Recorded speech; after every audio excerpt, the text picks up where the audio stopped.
Labarin yadda na ci amarya abokina a daren farko kashi na uku. Idan ba ku manta ba a kashi na biyu mun faɗa muku yadda Habib ya zo gida kuma ya ga Maryam. Za mu ci gaba daga daidai inda muka tsaya. Tana shiga ɗaki ta faɗa kan gado tana matuƙar mamakin ganin Habib. Ashe za su ƙara haɗuwa, sun yi soyayya tun da daɗewa. Kuma takan ziyarce su kwana tare. Ba za ta taɓa mantawa da Habib ba domin shine farkon masoyinta, shine ya fara buɗe mata gindi, kuma shine wanda ya fara ɗanɗana zumarta. Kuma ba za ta taɓa manta ranar da Habib ya ce mata bai da lafiya ba, sai ta shirya domin ganinsa. Lokacin yana ɗakinsa kwance don har ya sha magani ya kwanta bacci. Ya fara ɗaukarsa. Shiga ɗakin ta yi tare da kula da ke hannunta. Kwance ta ganshi sanye da doguwar jallabiya, da alamar babu komai a cikin jallabiyar. Zama ta yi kusa da shi, ta yi tunanin tashinsa, amma sai ta ƙyale shi. Ta duba kayan ɗakin, ta hango kasunan fina-finai da yawa. Can ta ɗauko, tana kallon bangon fina-finan, tana dubawa ɗaya zuwa ɗaya, tana duba na uku zuwa na hudu ne ta yi arba da wani hoto ana tsotsan bora. Sannan ga wata can an cika mata ramin gindinta da bora. Ta ci gaba da duba hotunan, duk hankalinta ya yi matuƙar tashi. Sai ga jikinta ya tashi, nonuwanta sun kumbura, gindin nan nata kuwa sai ƙaiƙayi yake yi ta mata. Ɗaukar wayarsa ya yi, amma ta gani akwai security a ciki. Buɗewa ta yi ajiyar zuciya, sannan ta kalli Habib ya kwanta ta bayarsa, fuskarsa na kallon sama. Ta ƙura ma inda borarsa take, sai ta kwanta cikin sha'awa. Ta rasa yadda za ta yi domin ta riga ta fita daga cikin hayyacinta. Ta fara jan jallabiyarsa sama, kan kaciyarsa ne ta fara bayyana a hankali. Maryam ta fito da borar gaba ɗaya. Borar tana da kauri ga tsayi kamar borar da ta ga ana tsotsa ɗazun a bangon kaset.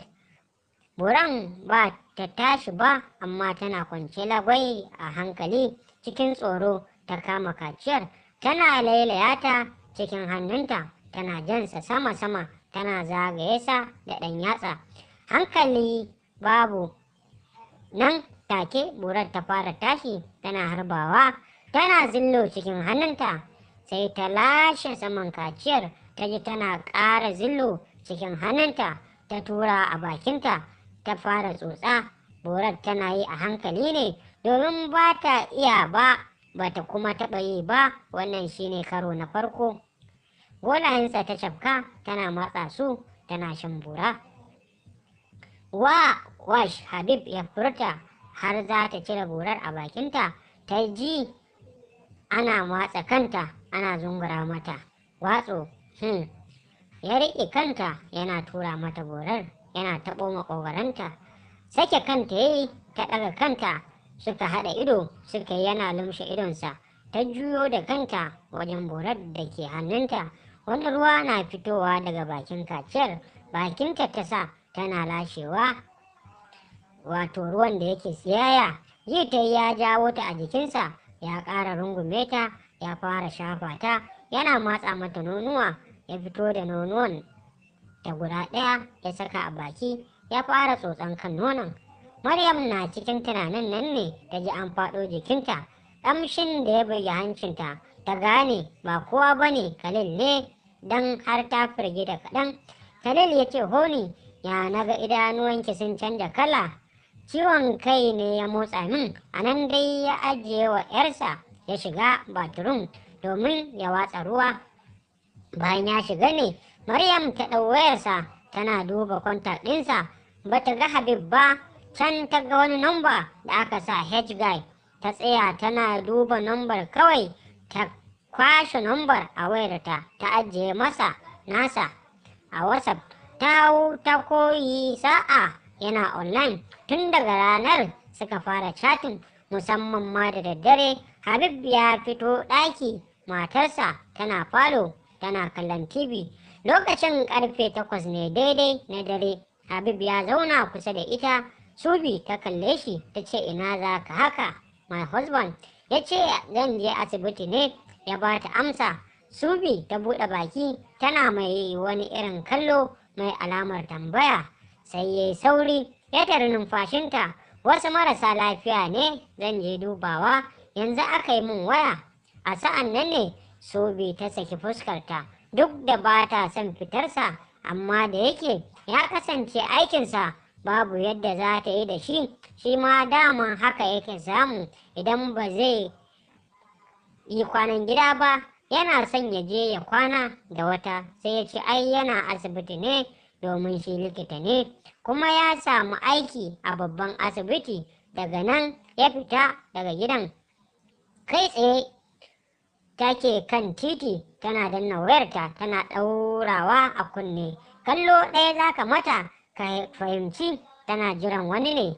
Irin kayan da ke jikinta ma za ka san matuƙar 'yar hannu ce. Jan doguwar riga ta sa ya cinyarta, rigar ya yi matuƙar matsa jikinta. 'Yar cif-cif siririya, ba ta da tsayi sosai. Wayar tana kunnenta ta kira har ya gama ringin ba tare da an ɗaga wayar ba. Tsaki ta ja alaman ya rena mata hankali da ya ce mata karfe 8. Yanzu gashi karfe 8:30. Ta ga wata mota an yi fakin a gabanta. Kalan motar ya zo daidai da wanda take jira. Ƙarasawa ta yi ta buɗe ƙofar motar ta shige. Ranta a matuƙar ɓace, a dole shanya ta. Ya yi gyaran murya. Sannunki, ya juyo ya kalle ta. Ya haƙuri malam. Tana ƙoƙarin buɗe ƙofa ta fita, ta ji a kulle. Sai ta mai da idanuwanta kansa yana kallonta. Ina za ki je ne? Ta yi shiru sai kuma ta ce, wani nake jira kusan minti 30 kenan. Ranta a ɓace take maganar. Habib ya ji wani daɗi ya shige sa. Abin nema ya samu. Sai ya ce, ayya, to ina za ki je? Ba sai na zama shi ba a yanzu. To ɗan saki ranki mana. A ta ce, a'a na gode. Girgiza kansa ya yi, kawai ya ja motar. Ba su yi tafiya mai nisa ba. Habib ya yi fakin ɗin motar ya ce, mu je sai ki fito wajen ba. Jama'a sosai zama suka yi suna fuskantar juna. Wani mutum ya zo da farin kaya. Yallaɓai, me za a kawo muku? Ya ce kawo drinks kawai. Tun kafin a kawo, Habib ya fara janta da hira har yake tambayar sunanta. Ta faɗa masa sunanta Sara. Daga nan suka sake da juna sosai kamar ba yau suka haɗu ba. Habib ya ƙware wajen iya tsara mace, shi yasa hakan bai ba shi wahala ba ya samo kanta. Bayan sun gama hira ne suka hau mota. Sun yi tafiyar minti 7. Ya yi fakin a wani babban hotel ɗin garinsu. Suka fito, yana riƙe da hannun motar. Ko da ya je ɗakinsa na hotel ɗin ya miƙe. Kwastoma kenan. Suna tafiya rungume da juna, hannunsa na kan duwawunta zuwa bayanta. Suna shiga ɗakin ne ya rungumota. Suka faɗa gado, ya haɗa bakinsa da nata. Suna sumbatar juna. Sara na kansa yayin da shi yana kwance, hannayensa na matsa lallausan duwawunta. Fara kwance kaya. Ta fara kwance masa botir. Ta cire masa rigar ta ƙara ɗora bakinta a kan nasa. Sannan haɗa harshe tana shafa ƙirjinsa. Ta dawo da bakinta kan nonuwanta. Tana yawo da harshenta tana lailaya shi. Ya ji kamar ana cizgansa saboda daɗi yana ƙara matse ta a jikinsa. Ta saki nonuwansa ta dawo daidai wandonsa. Ta ɗaura hannunta tana shafa goran ta saman wandonsa. Goran na harbawa da kumbura. Ta kwance bel ɗinsa ta ja wandon ƙasa. Gorar ta fito a miƙe. Tana murza ta tana lailaya ta. Sannan ta tura a baki tana tsotsan saman boran.